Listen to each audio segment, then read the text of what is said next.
sampaikan ya, agar masyarakat itu lebih paham. Pada prinsipnya kami advokat ya. Advokat itu diatur di dalam Undang-Undang Nomor 18 Tahun 2003. Dan di pasal 5 dijelaskan advokat itu adalah penegak hukum.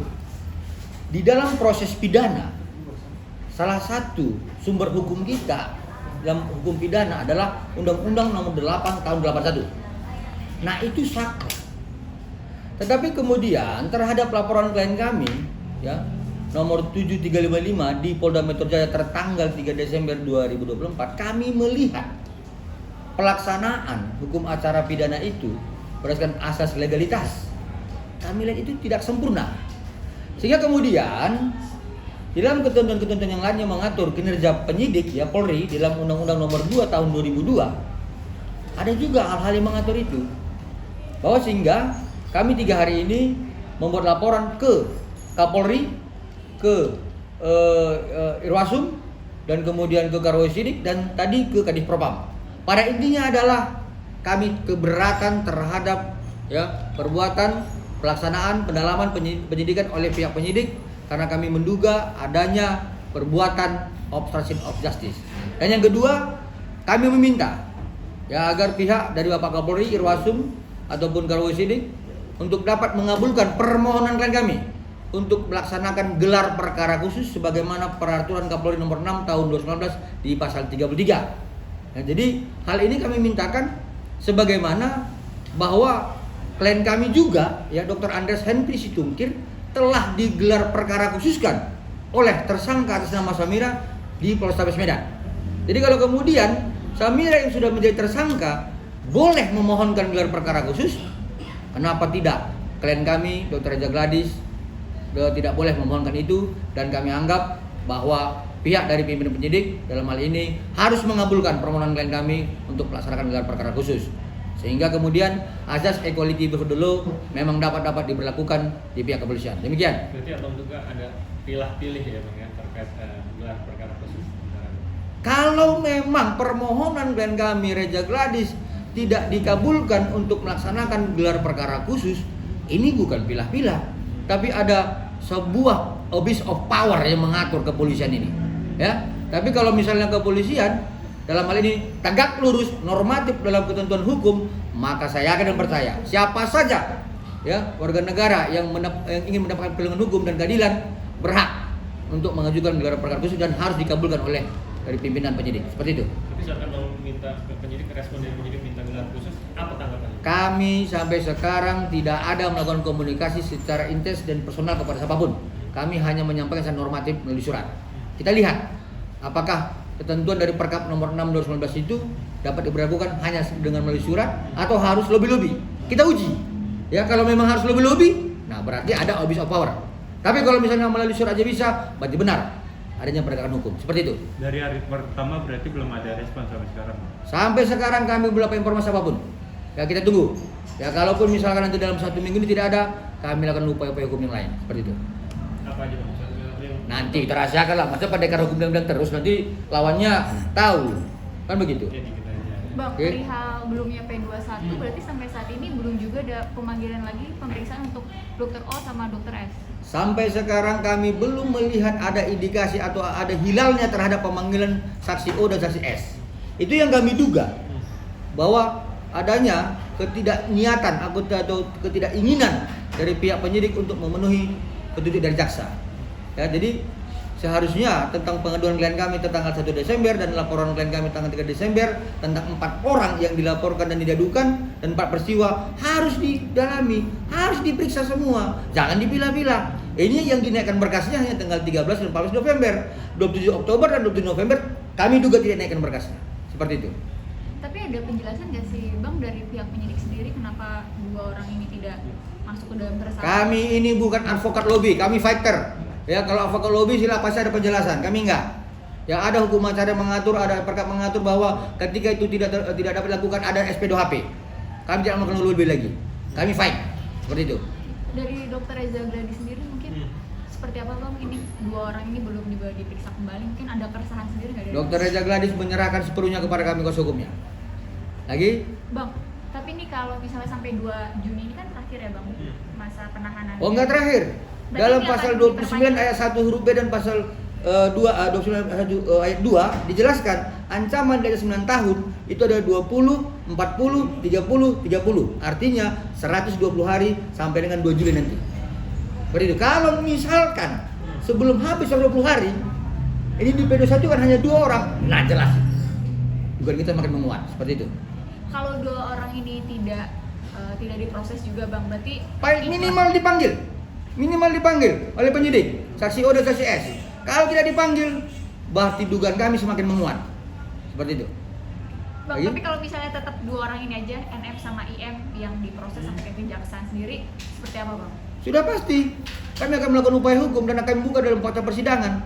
Dan upaya-upaya lain akan kami lakukan, bahwa perbuatan obstruction of justice ini akan kami buktikan dengan upaya hukum yang lainnya. Seperti itu.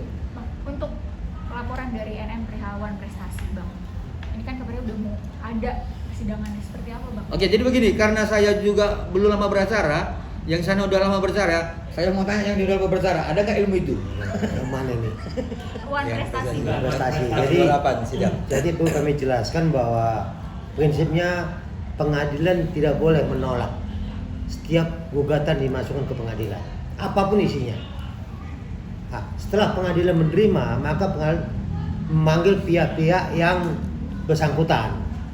Hanya kami selaku kuasa hukum Peja Gladys membaca ketawa kami. Ini ada apa Wan Prestasi yang demikian? Siapa yang melakukan Wan Prestasi? Setelah kami pahami, kami coba diskusikan. Ini semuanya modus. Modusnya apa? Supaya dimasukkan perdata, gugatan perdata, seakan-akan bisa menunda kasus pidana. Ini sebenarnya intinya. Makanya asal dimasukkan gugatan. Karena kami sudah puluhan tahun, profesi advokat ini belum pernah melakukan hal demikian. Hal yang sifatnya pembahasan dijadikan perjanjian lisan katanya.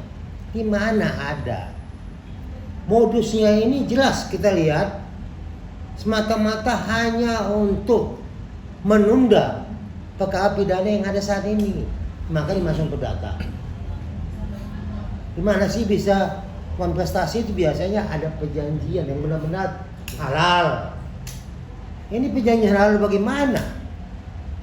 Jelas ini udah masuk ke proses hukum pidana. Harusnya selaku, kalau jika kami sebagai kuasa hukum yang demikian, kami biasanya mengajukan pra peradilan.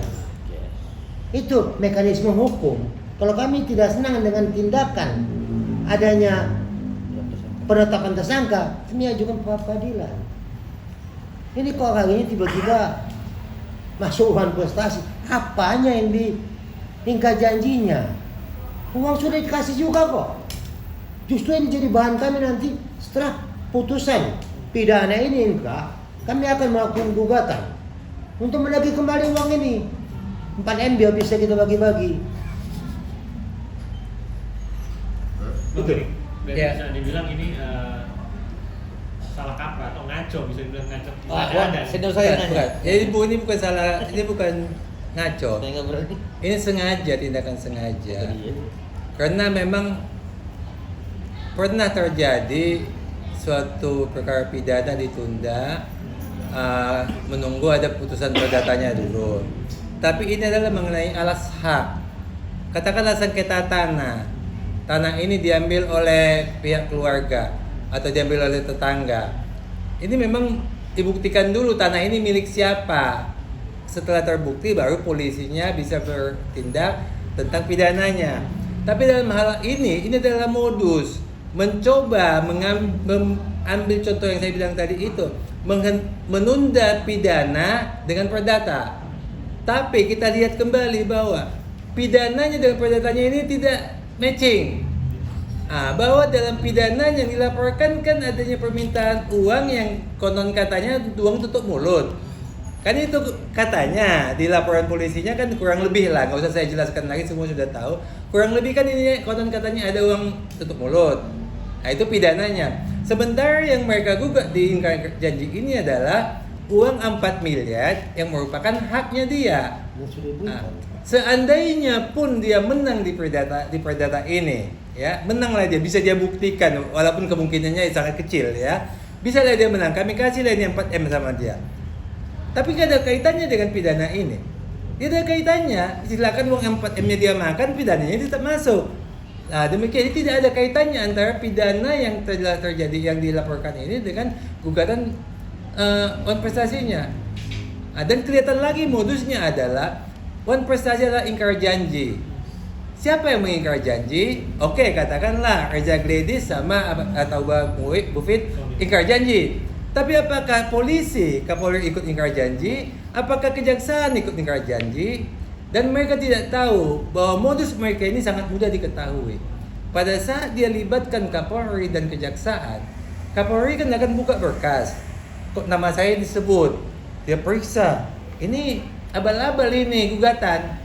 Nggak ada hubungannya saya masuk sini. Oh, ketahuan nih modus ini untuk menunda pidananya. Jadi kami berharap kepada pihak kepolisian supaya janganlah diabaikan saja lah gugatan prestasi ini karena tidak ada kaitannya dengan laporan polisi.